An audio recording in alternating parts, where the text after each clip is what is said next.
예, 어제 청문회 다들 보셨을 텐데요. 김기춘 전 실장의 거짓말을 모든 언론이 거의 보도했습니다. 예, 어제 열린 최순실 2차 청문회에서 김기춘 전 비서실장이 말을 바꾼 건데요. 이 오전에는 최순실의 존재 자체를 몰랐다. 이렇게 일관했는데요. 하지만 오후 질의 때 이 박영선 더불어민주당 의원이 이 정윤회 문건을 들고 오고 또 동영상을 들고 오면서 거기에 이 최태민, 최순실과 이 김기춘이 알 수도 있다라는 이야기들이 나오면서요. 이 갑자기 몰렸는데요. 이 당황한 김기춘 전 실장은 이 자료를 보니까 최순실이라는 이름을 못 들었다고 할 수는 없지만 알지는 못한다. 잘못 기억하고 있는 것 같으니 바로 잡겠다. 이렇게 이야기를 했습니다. 네. 처음으로 김기춘 전 실장이 최순실 씨의 이름을 알지도 못하고, 네. 통화한 적도 없고, 만난 적도 없고, 네. 전면 부인하다가 말도 참 재밌습니다. 이름을 못 들었다고 할 수는 없다. 굉장히 법률적인 이야기일 수 있죠. 네. 피해갈 수 있는. 네. 요 멘트를 못 들으신 분들이 많을 것 같아서 어제 하루 종일 청문회가 있다 보니까 저희가 이 컷 준비했습니다. 일단 들어보시죠. 시민들이 제보를 하는데요. 2007년 7월 19일에 있었던 한나라당 후보 검증 청문회. 이 당시에 박근혜 후보 바로 앞에 있었던 이분이 바로 김기춘 실장 본인 맞으시죠? 네. 네, 본인 맞으시죠? 이때 박근혜 캠프 법률자문위원장이었죠? 네. 네. 자, 오디오 좀 틀어주세요.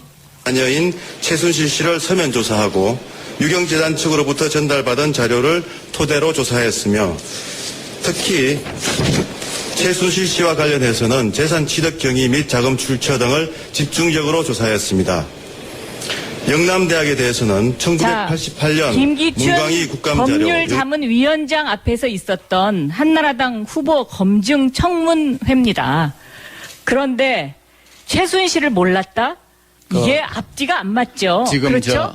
저 최순실 죄송합니다. 저도 이제 나이 들어서 이제 와서 나이 들어서 나이 핑계 대지 마시고요. 저도 한 말씀 올리겠습니다. 네? 최순실이라는 이름은 이제 보니까 제가 못 들었다고 말할 수는 없습니다. 그러나 최순실이를 알지는 못합니다. 자, 네. 처음이에요. 처음. 그렇죠. 네. 이분이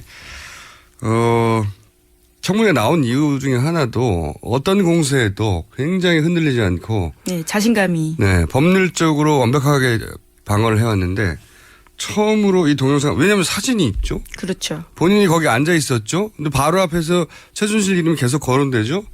그렇게 처음 들어봤다고 하는 건 말이 안 된단 말이죠. 말이 안 되는 상황이 딱 잡힌 건데 박영선 의원이 이걸 잡아냈어요. 네티즌의 제보를 받았다라고 합니다. 네. 근데 제가 이제 뒷이야기를 한 가지 알려드리면서 이런 거 있으면 궁금해가지고 예. 어떻게 제보가 이루어졌나 확인해 보거든요. 근데 이 제보를 받은 당사자는 손혜원 의원이라고 해요.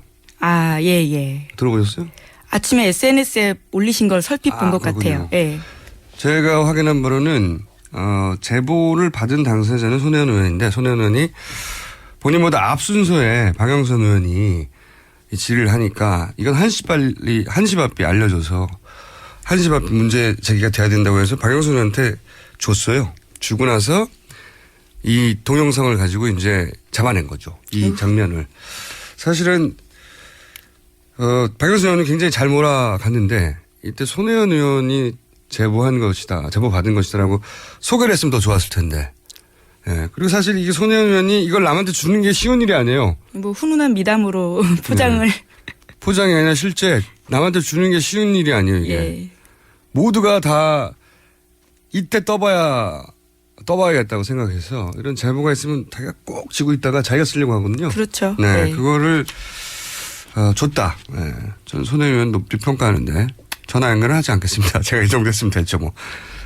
자, 그렇게 해서 처음으로 김기춘 전 비서실장이 거짓말을 해왔던 것이 드러난 순간이었고요.